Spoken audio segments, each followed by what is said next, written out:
A você que acompanha a TVI em suas multiplataformas, pelo app, pelo YouTube ou pela TV Cabo, seja bem-vindo e bem-vinda a mais uma edição do Essa Gente Grapiúna, programa que quer colocar em relevo a nossa gente, a luta de um povo, a identidade de um povo, o espírito de desenvolvimento que atravessa as ações da gente grapiúna. E como você já conhece, para iniciar as nossas atividades, fique agora com o Momento Literário, conduzido por um jovem, talentoso e grapiúna artista, Gabriel Xavier.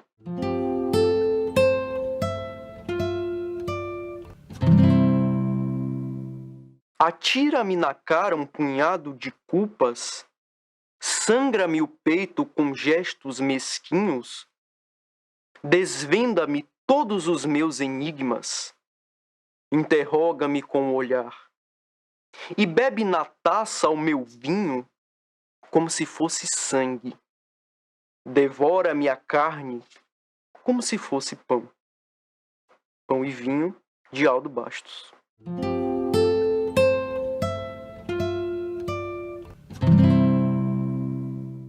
E na nossa entrevista desta semana, com muita alegria, recebo alguém que tem uma história muito importante para contar, desde os movimentos populares, os movimentos políticos, os movimentos sociais da nossa cidade, à formação cultural que transcende as fronteiras da região grapiúna e ganha todo o estado da Bahia.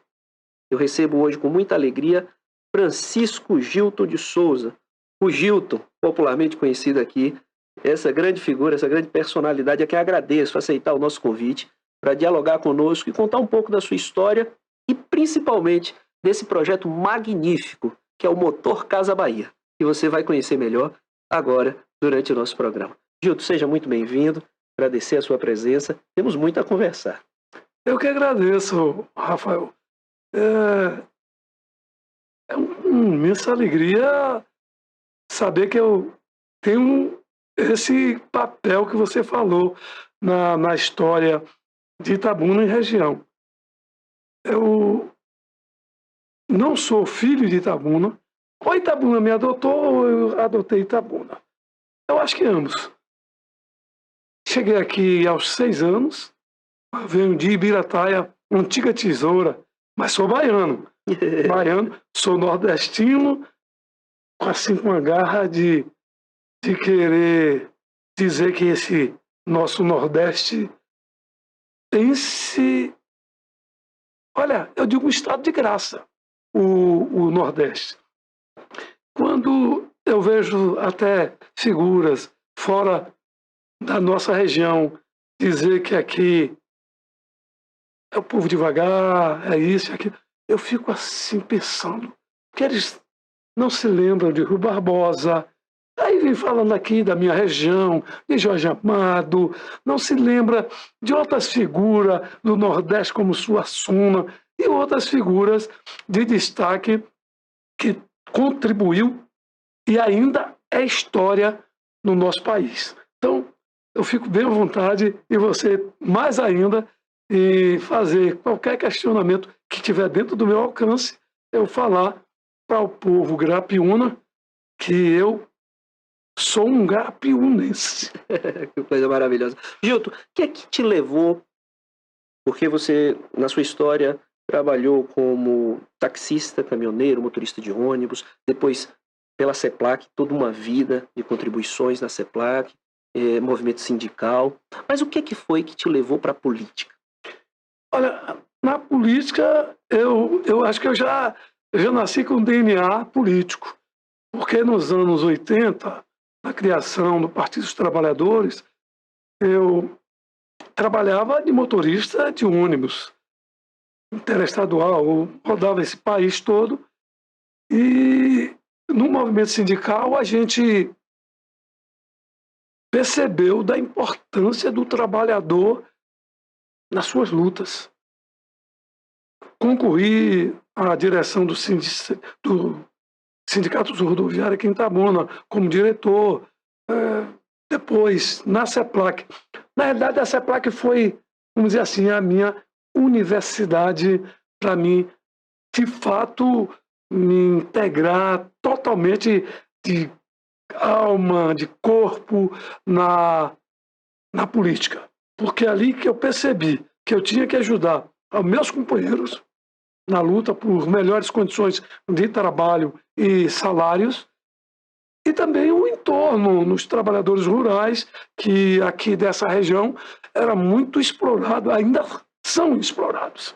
E a gente foi para essa luta, aí entrei em outras serranas dos movimentos sociais, Associação de Moradores, fui vice-presidente da Associação de Moradores lá do bairro São Caetano. Um dos primeiros foi a gente que criou o primeiro estatuto ali. Depois fui ser presidente do Partido dos Trabalhadores por 2 gestões, e nesse período a gente fazia uma integração de outros movimentos, junto também com outros partidos, a exemplo do PCdoB, do PDT, PSB e outros partidos que tinham uma linha voltada para a gente brigar pela desigualdade social que ainda permeia no nosso país. Perfeitamente. Esse campo popular e progressista que se organiza e avança na conquista do direito, né, das classes populares. E você teve esse papel de protagonista ocupando todos esses espaços. E aí Gilton vai para a universidade. Primeiro no curso de Direito, depois no curso de História. Conta essa história para a gente. Eu comecei pensando que eu ia ficar no Direito. Mas me apaixonei pela História. A História é muito fascinante, porque a literatura, Rafael, e você é um homem estudioso, sei disso, ela lhe remete a sair do seu eu. Quando você sai do seu eu, que você vê o outro com empatia, você vê o outro sabendo que cada um da gente tem uma história e não é pequena.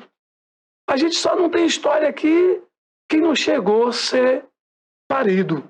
Mas quem saiu do ventre da mãe já começa a ter uma história, porque vai ter um nomezinho. Não é nem que seja ali natimorto, aquela coisa. Então a gente, quando entrou na história, disse: eu entrei onde eu queria. É pena que eu já entrei tarde.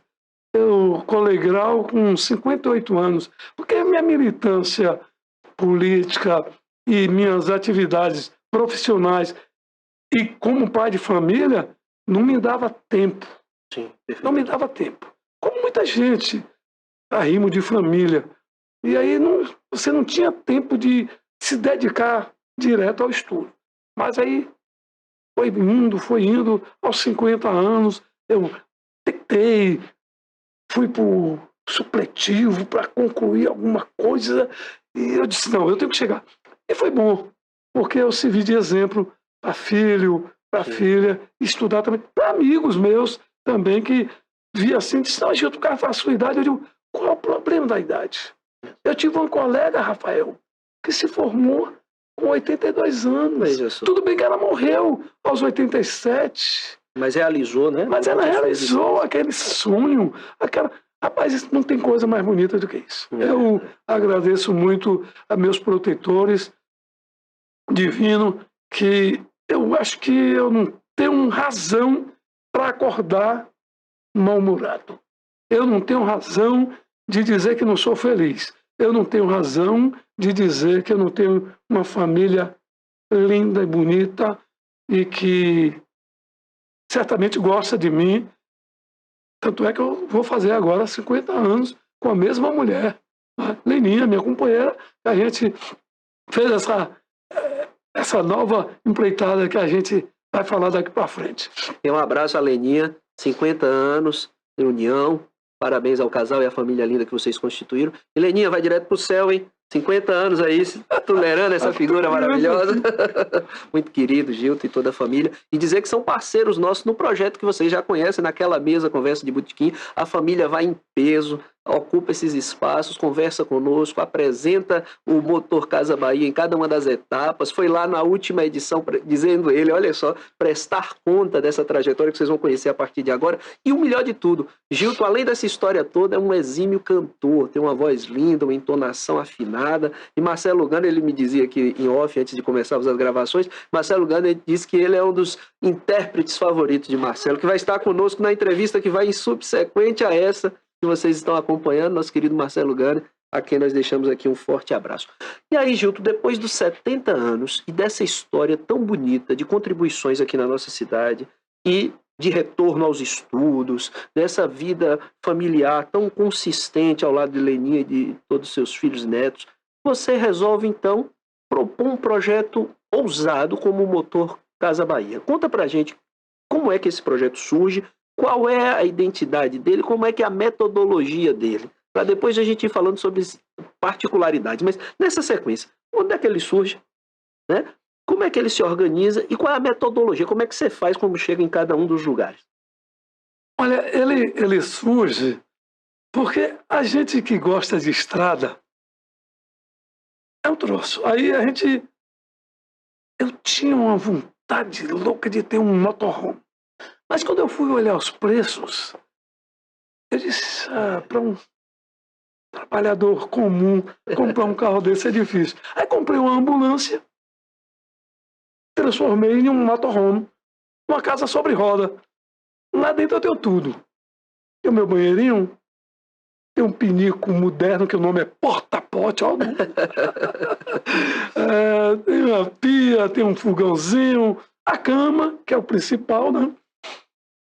Depois de pronto esse carro que eu tomei assim, a atitude de viajar, a gente fez uma pequena pesquisa e percebeu que, pelo menos, ninguém até agora declarou que conheceu o seu estado todo. Eu falo seu estado todo, qualquer estado do país. Sim. Mesmo sendo um estado como o Sergipe, que é um estado bem pequeno, com 70 e poucos municípios, pelo menos eu acredito que tem alguém que conheça. Porque eu conheço um pernambucano aqui na Bahia que conhece toda a Bahia, todos os 417 municípios. Mas não tinha declarado, assim, Mas ele não fez um documento como eu fiz. Metodologia, né, de estudo, né? E aí a gente pensou em um projeto muito ambicioso. A gente ia ficar um dia em cada cidade, pelo menos, uma cidade do porte de Feira de Santana, ou Vitória da Conquista. Itabuna não, porque Itabuna eu já moro aqui, conheço o Rafael, conheço outras pessoas, eu já tenho ideia do que eu vou falar sobre Itabuna. Mas sobre Vitória da Conquista, eu tenho que saber um pouco de Vitória da Conquista, sobre Canudos, Sim, perfeito. não é? Sobre Bom Jesus da Lapa, falar do turismo religioso, sim, o que incentiva aquele povo todo aí em Bom Jesus da Lapa, que foi onde a gente começou o projeto. Nesse tempo que a gente começou o projeto, e já agora em 2022, de agosto, que vai fazer um ano agora, o Jesus da Lapa é uma cidade de 70 e poucos mil habitantes, tinha 350 mil habitantes, ou visitantes. Não é brincadeira. Então você tem uma diversidade de coisas para falar sobre o seu estado que não é pouco. Então a gente focou na Bahia. Eu disse, depois eu quero viajar ao Brasil, terminar de conhecer o Brasil. Oh, coisa maravilhosa. Mas agora... A empreitada é maior, em 5.000. Não, mas bem maior seria se eu fosse visitar todos os 800 e poucos municípios de Minas Gerais ou os 700 e poucos de São Paulo. É verdade. Porque Minas Gerais é o primeiro, São Paulo o segundo e nós o terceiro em número de cidades. Para você que nos acompanha a partir de agora, você está ouvindo aqui uma entrevista com Francisco Gilton, que visitou no projeto Motor Casa Bahia, onde ele tem um motorhome, os 417 municípios do estado da Bahia. Gilton está nos contando essa história que vem alinhavada com a história dele como liderança social aqui na nossa cidade. E após os 70 anos de vida, graduar-se em História, ele então quis empreender um projeto ousado ao lado de Leninha, sua esposa, e conheceu, no intervalo curto de tempo, todos os municípios, com uma metodologia bastante interessante. Fala pra gente sobre esse estudo também, sobre a religião, a praça da matriz de cada município. Como é que você fez esse trabalho de registro? Esse trabalho eu agreguei à igreja posteriormente, que eu vi na igreja o ponto de partida para minhas entrevistas nas cidades. Então o que eu fiz? Eu não vou gravar a igreja por dentro. Não. Primeiro com receio de algum depredador pegar a igreja na rede social e ir lá querer roubar, saquear a igreja. Segundo, porque eu teria que ter autorização. Nem todo local você encontra o responsável por aquela entidade. Então, foquei. em fotografar as fachadas das igrejas, da Igreja Católica, e tem cada igreja, cada lugar bonita. Igreja de 400 anos, ou até mais de 400 anos. E aqui, Gildo, cabe um registro também ao nosso telespectador que esse recorte tem a ver com a história, tem a ver com a origem das cidades, Sim. né? Não é nenhum sectarismo religioso de deixar de fora uma religião ou outra. É porque a história das cidades pequenas começam, a maioria delas, em torno da Praça da Matriz. Né? E a matriz, pela colonização portuguesa, é católica. Rafael, tira logo por Santa Cruz de Cabralha e Porto Seguro. Perfeitamente. Vai logo lá em cima, lá que você vai ver primeiro o núcleo de habitação foi construindo uma igreja. Exato. Né? E não é subestimar, nem desprezar nenhuma outra religião, nem a cidade. Mas tem local que a coisa mais bonita é a igreja. Perfeitamente. Tem local que você chega assim e diz, rapaz, até que tem uma coisa bonita aqui.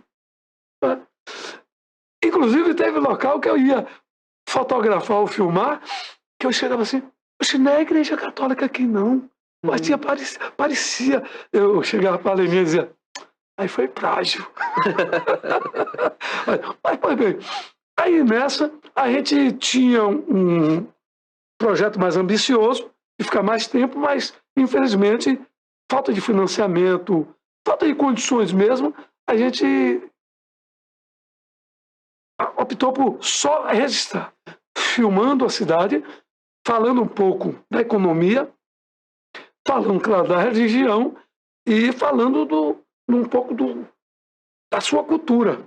O São João, a maioria tem São João, ou o São Pedro, ou o Carnaval, ou o Micareta, essas coisas a gente tocava, sabendo o nome de algum artista. A gente foi na cidade de João Baldo Ribeiro, a gente foi na cidade de Filipa, Maria Filipa, lá em Itaparica, a gente vai ali em Catité, onde o professor Anísio Teixeira e o grande cerecheiro Valdir Soriano. Aí tem coisa que eu acho que tomara que os protetores, meu Deus, me permita escrever pelo menos 1/10 do que eu vi por aí. E outra coisa, colocar isso aí também no audiovisual para nós termos a condição de lhe acompanhar um pouquinho nessa viagem. Ô Rafa, vou pedir ao nosso querido Rafa aqui da nossa técnica da TVI, coloca aqueles vídeos aí pra gente ver Gildo e Leninha na estrada. Aqui a gente está atravessando Eu e Ariel, no velho. Chico. Atravessando de Santa Fé para Remanso. É mole? O que mais?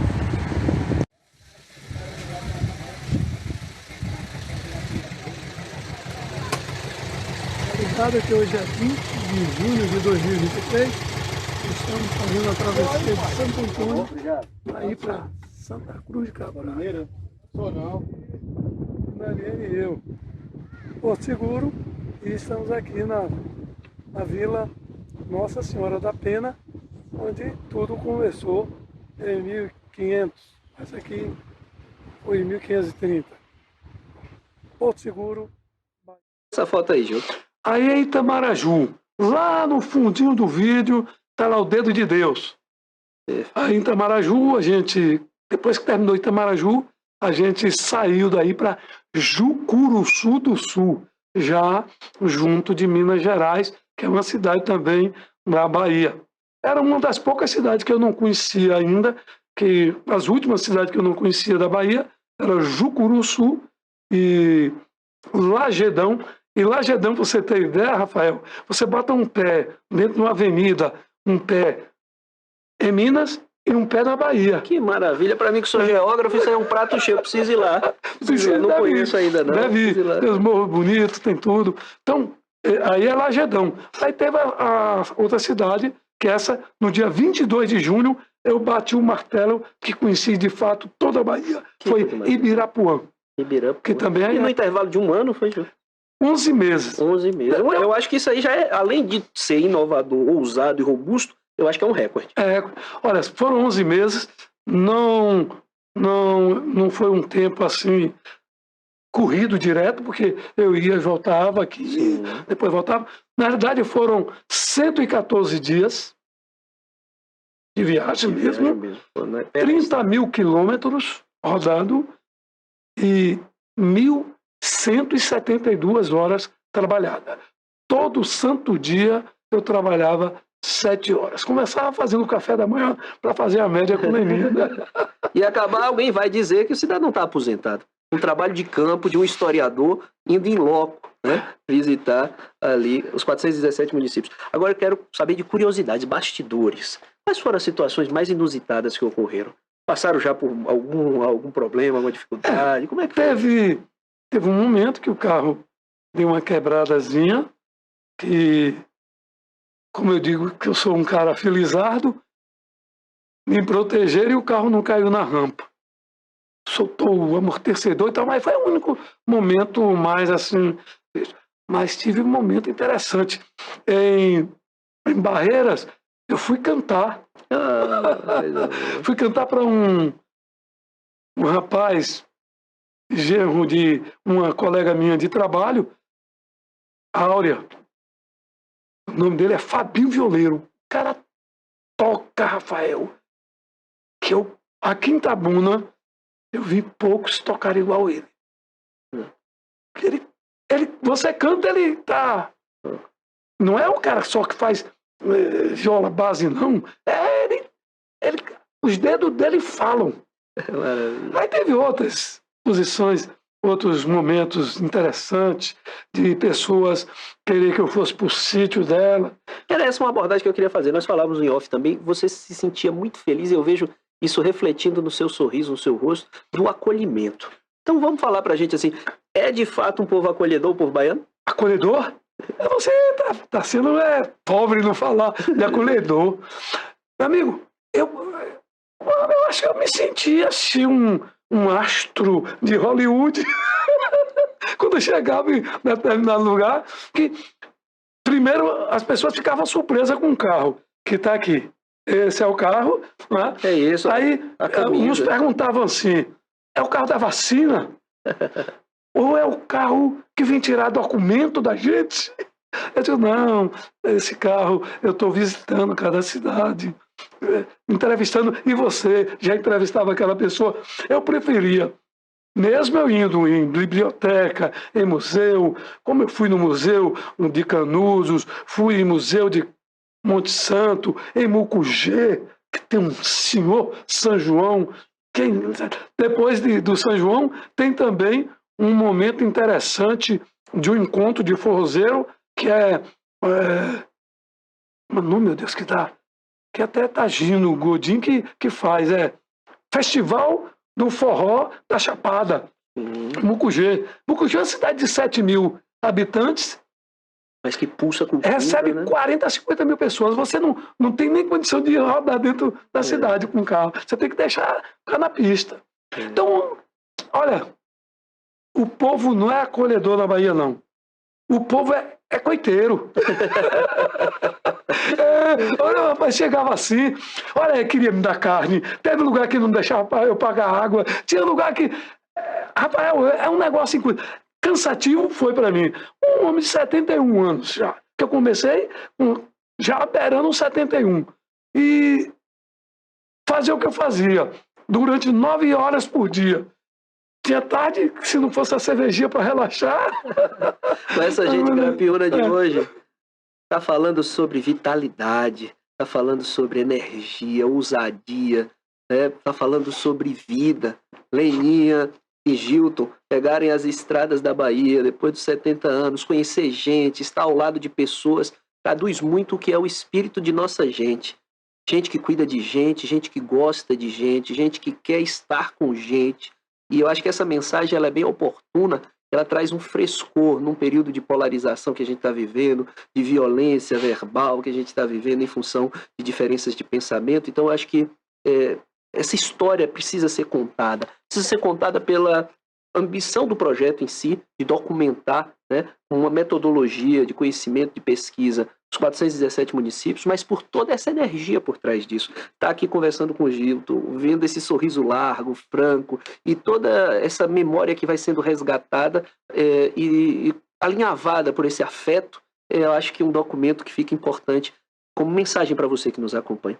E aí, Gilton, eu queria, sabe que o tempo é nosso adversário aqui, nosso programa tem apenas meia hora, mas eu queria saber, assim, quais foram as principais lições que você tirou dessa experiência, né? O acolhimento é uma delas, mas quais são outras que você poderia destacar e deixar já como essa mensagem pra gente? Olha, depois do acolhimento, vem a parte mais tranquila, segurança. Eu só tive um momento de receio, que foi na capital, quando eu estava ali na Praça da Piedade, gravando aquele pessoal, aquela luta dos alfaiates, essas coisas, que eu pedi a um militar para me dar uma acompanhada, porque eu fiquei com receio. Já no Pelourinho, nem tanto.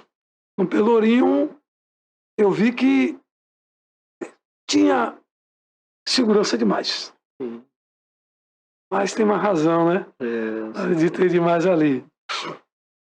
Agora, além da segurança e do acolhimento, eu percebi que a Bahia, ela tem uma riqueza turística muito grande e em muitos locais não são exploradas. Pouco aproveitado, né? Parece de uma política de planejamento do turismo, né? Tem outra coisa, que essa aí me entristece, que é quanto mais a cidade é rica, mas eu percebi que o povo pobre. Vou dar um exemplo. Na região onde tem o petróleo, São Francisco do Conde, por exemplo, cidade muito rica, mas, infelizmente, o povo muito desigual ainda. É muito desigual essa coisa. Uma outra coisa negativa que eu vi foi a exploração de vários tipos de minérios, inclusive o mármore azul, que ele é pouco, é raro, e esse mármore é exportado, e quando eu perguntava às pessoas se do ponto de vista econômico ajudava o município, bem pouco. Então, isso mostrou a diversidade da Bahia, mas também a alegria do povo baiano. Uma experiência como essa, além de ser transformadora do ponto de vista pessoal, é também documento e insumo para reflexões sociais, econômicas, políticas e culturais a respeito do nosso estado e do nosso país, né? Avançamos economicamente, mas ainda continuamos claudicando em termos de distribuição de riqueza. Porque muita gente foi embora daqui dessa região. O êxodo rural, muito grande, nos anos 90, mas não só nos anos 90, muito antes disso. A exploração da mão de obra aqui na nossa região, Rafael, ela é muito perversa, e continua. Eu me lembro de um dirigente de um órgão público aqui dizer que funcionário da CEPLAC, trabalhador rural, ganha muito, porque o meu trabalhador na minha fazenda ganha menos da metade. Mas porque não era valorizado. Porque se fosse valorizado, não estou aqui puxando a sardinha para o meu prato, mas a CEPLAC tinha um corpo funcional muito grande de pessoas até analfabetas. E que eu criticava a CEPLAC porque tinha muito trabalhador analfabeto, mas de uma capacidade de saber trabalhar com cacau que bem poucas fazendas têm isso, até por conta da rotatividade do trabalhador daquelas fazendas. Né? Perfeitamente. Então é isso. Um encontro de saberes, né? O saber tradicional, o saber do ofício, com o saber acadêmico, que vão se complementando. Se complementam. A gente, se não tivesse os malucos da vida para fazer o telefone, a lâmpada... É verdade. Os pesquisadores. Gilton, querido, eu quero lhe agradecer. Nós chegamos ao final da nossa entrevista. O tempo, infelizmente, não nos favorece, mas eu acredito que saímos daqui melhores do que chegamos. Todos nós que estamos nos assistindo, e eu, em particular, em conhecer mais a fundo o que é o motor Casa Bahia, vocês terão acesso, poderão acompanhar. Gilton pode dar também as suas redes sociais. E, para encerrar, nós vamos falar da nossa gamela cultural. Vou pedir para Gilton me auxiliar aqui. Nós temos hoje aqui um DVD Cooperativismo na Bahia, do Sistema Secop, que fala sobre o conhecimento do cooperativismo. Nós temos aqui, toda semana, vocês sabem, a Cooperativa dos Artesãos e das Artesãs. Então, Sandra Artes e Costurices, ó, nos trouxe uma bolsa. Tá vendo? Nós temos também Lourdes Maria Lima, artesã, que é membro do Comitê de Empreendedorismo do Grupo Mulheres do Brasil e filiada à Associação dos Artesãos do Sul da Bahia. Mandou aqui. Vai para a filhinha de Rafa, né, da nossa técnica aqui, essa bonequinha. O amor da titia. O amor da titia. Estou dizendo só, quem tá dando é o titio, né? A titia não. Mas a titia Lourdes Maria tá dando. A nossa amiga Lígia, da Maria Acessórios, eu já dei aqui o contato dela, @Maria, com H no final, mariaacessórios.itabuna. E 2 livros. Sheila Shell, poetisa, atriz, empreendedora, uma mulher de muito valor aqui na cidade, que no último dia 8 de julho lançou esse livro belíssimo, Estado de Poesia, com o selo da editora Via Literário. Sheila vai estar conosco no programa Via Literário Encontros em Prosa e Versos, que também é veiculado aqui pela TVI. E o querido Igor Luiz, Café com História e Poesia. Um jovem poeta aqui da nossa região, e muito sensível, com um olhar crítico, acentuado sobre as questões sociais. Me presenteou recentemente com esse livro, tem aqui uma dedicatória, eu queria agradecer e divulgar, né, pela editora Filos. Vocês sabem que a Gamela Cultural toda semana traz aqui a produção artística e cultural de nossa gente grapiúna. Então, tá aqui essa contribuição dessa semana, e queria encerrar passando para Gil dizer suas considerações finais, e ao tempo que ele agradeço, mando um abraço para a Leninha, mando um abraço para toda a família, essa família que é tão querida e que fortalece os projetos que a gente desenvolve aqui também na cultura regional. Eu quero tê-los sempre por perto. Obrigado. Eu que agradeço, e dizer para a turma, colocar no YouTube @Motocasa Bahia e dar um joinha e se inscrever no canal, que é para o canal crescer e a gente divulgar essa beleza de Bahia que é a nossa. Nosso agradecimento de coração, e eu sei que com você eu vou ter muito mais espaço. Com certeza. Essa foi a primeira de muitas conversas. Eu tenho certeza que novos projetos já estão sendo pensados aí. E vamos voltar para falar mais do Motocasa Bahia. Queria dizer a você, empresário, você investidor, empreendedor, projetos culturais como esse merecem um olhar atencioso. Percorrer a Bahia, mostrar as nossas tradições, faz parte também do fomento à cultura. Então, o Gil está aí, outros tantos empreendedores da cultura e do conhecimento, do saber estão aí. Dependendo desse apoio, é importante que esse apoio chegue. Esse foi o Essa Gente Grapiúna dessa semana, especialmente para você.